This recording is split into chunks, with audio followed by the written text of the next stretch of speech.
In the last lecture, we took a look at the C library function fopen to allow us to ask the operating system to open a file and connect it to our program.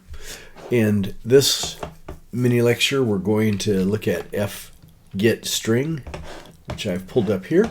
fgets, it gets a string from the stream. So once we open a file and get a file pointer returned, now we can read characters from that file or stream, and they get stored as a C string into the buffer that we're going to set up.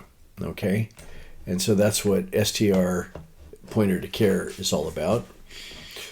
And the characters are going to be read up to num-1, so we'll give it a number of characters to read, and it will read until it hits that number -1, or until it senses a new line. And if you remember in the Wells Fargo checking video where we looked at the data file, the new line is the marker for the end of a record or the end of a single text line. Now, another option that can happen, or possibility, is that there is no more data, and we ask the operating system through the file pointer for more data to be read, and the operating system sends an end of file notification to us, and that's another signal that we're done reading. There's no more data. Now, the new line character makes fgets stop reading, but it's considered to be valid by the function, so it's included in the string that's copied into the buffer. And then fgetString causes a terminating null character to be appended after the characters that are copied into the buffer. And that's why it says here num-1. It's leaving space for that null character to be written at the end of the buffer, which is what makes it a C string and what allows a lot of the C string functions to work. Okay, so remembering the last lecture, we did fopen, and so we have our code here to open wfdata.csv. And now what I'm going to do is I'm going to copy fopen.c to fgetString.c, and then we'll edit and update fgetString.c.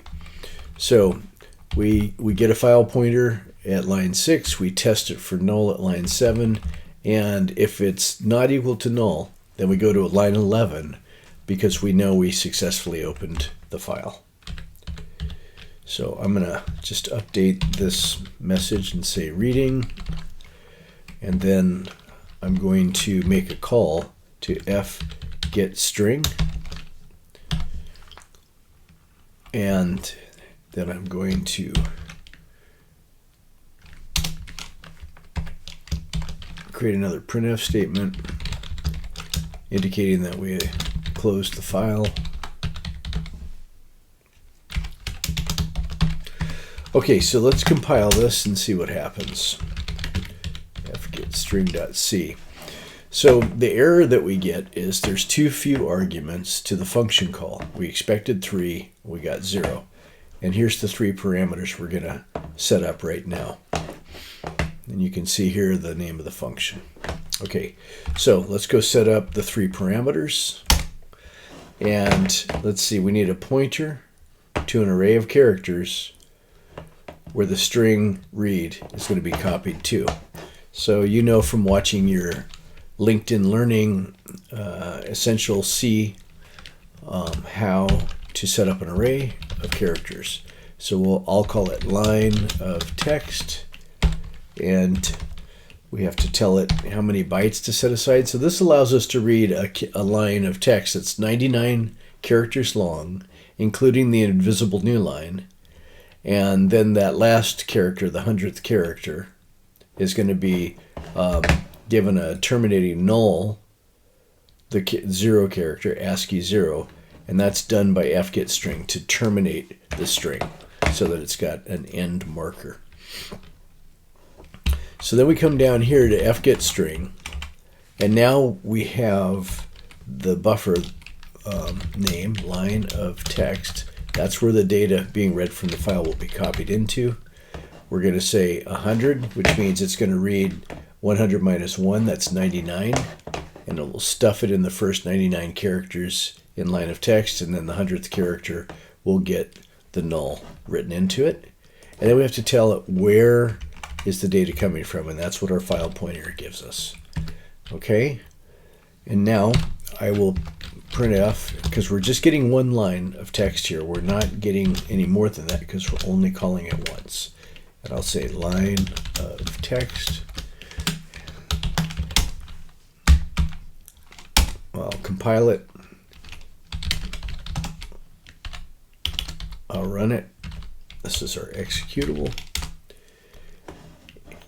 And we got the message reading, and then we got the text of the line output, and then crammed on the end here we have file closed. Well, I believe we read that there should be a new line to mark the end of the file. So what went wrong here?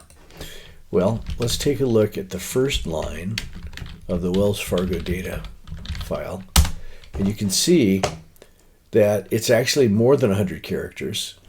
It read it through 2, but then there was more characters, but it couldn't read it because we told it to read no more than 99 characters. Okay, so obviously there's something wrong with our code, and we need to allow for longer lines of text coming in from the text file. Okay, so I'll define a max line length, and I'll call it 200. And then I will say max line length, and we need to put it 2 places. Max line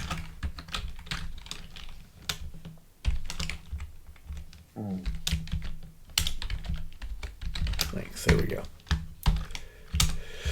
So now the preprocessor will grab this symbol, max line length, and it knows it's 200, and it will place a 200 in here and a 200 in here.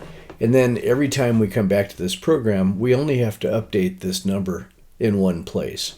And then we can play with it to figure out, is our line long enough? No, it needs to be longer, then we can make it bigger, until we finally arrive at a comfortable amount of memory to reserve so that we can read long lines of text coming from files. Okay, so let's give this a whirl. Okay, it ran.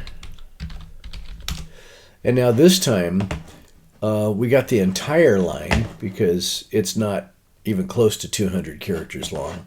And so we see the printf reading, we see the actual line of text that we got from the file, and the new line fit, and so we see file closed message on the next line.